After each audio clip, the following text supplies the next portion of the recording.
Tapi keberhasilan para penegak hukum bukan hanya diukur dari berapa kasus yang diangkat dan bukan hanya berapa orang yang dipenjarakan. CNN Indonesia mencatat justru penegakan hukum di Indonesia dalam 1 tahun terakhir menimbulkan berbagai polemik. Joko Chandra merupakan terpidana kasus pengalihan hak tagih Bank Bali yang masuk dalam daftar pencarian orang sejak 2009 silam. Kasusnya kembali muncul dan mencoreng penegakan hukum Indonesia setelah Jaksa Agung ST Burhanuddin menyebut Joko Chandra telah berada di Indonesia selama 3 bulan. Brigjen Pol Prasetyo Utomo pun ditetapkan sebagai tersangka karena terbukti membantu penerbitan surat rekomendasi Joko Chandra selama berada di Indonesia. Tak hanya Kepolisian Republik Indonesia sebagai lembaga penegak hukum yang tercoreng, Kejaksaan Agung tak luput dari tinta merah terkait kasus Joko Chandra. Jaksa Pinangki Sirna Malasari menjadi tersangka pada 12 Agustus 2020 usai terbukti turut membantu Joko Chandra. Kasus penyiraman penyidik senior Komisi Pemberantasan Korupsi Novel Baswedan.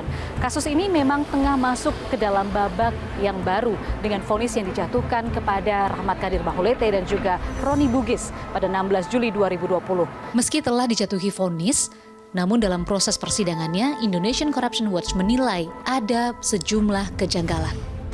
Kasus penyerangan Novel Baswedan juga merupakan cermin pelanggaran hak asasi manusia atau HAM yang turut disebut Presiden harus ditegakkan dengan tegas. Presiden menyatakan pemberantasan korupsi tidak hanya diukur dari berapa jumlah yang ditangkap, tetapi berapa aset negara yang dapat dikembalikan. Namun mengembalikan aset negara tentu juga meretas nasib bagaimana penangkapan terhadap buron-buron KPK yang hingga saat ini masih banyak yang belum tertangkap.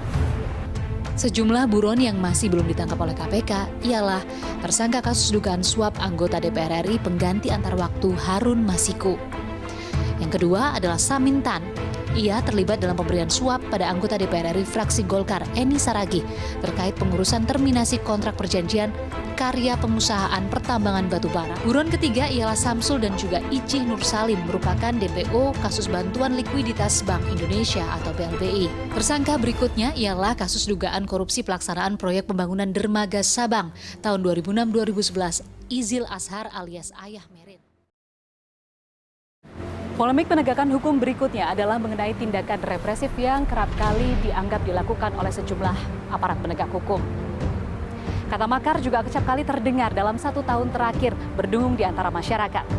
Komisi untuk Orang Hilang dan Korban Tindak Kekerasan atau Kontras menyebut penangkapan aktivis seperti Raffio Patra beberapa waktu lalu dan juga Jering SID menjadi langkah mundur demokrasi. Tak hanya itu, Kontras juga mencatat sedikitnya 287 orang tewas akibat tindakan represif yang disebut sebagai tindakan tegas penegakan hukum. Kriminalisasi, ya. Tadi salah satunya misalnya kasus Raffio Patra, kemudian ada James juga di Bali. Nah, ini menunjukkan situasi penegakan hukum kita belum menunjukkan situasi yang baik dan memberikan rasa keadilan bagi warga sipil yang ingin menyampaikan sikap-sikap kritisnya. Tak semuanya merah.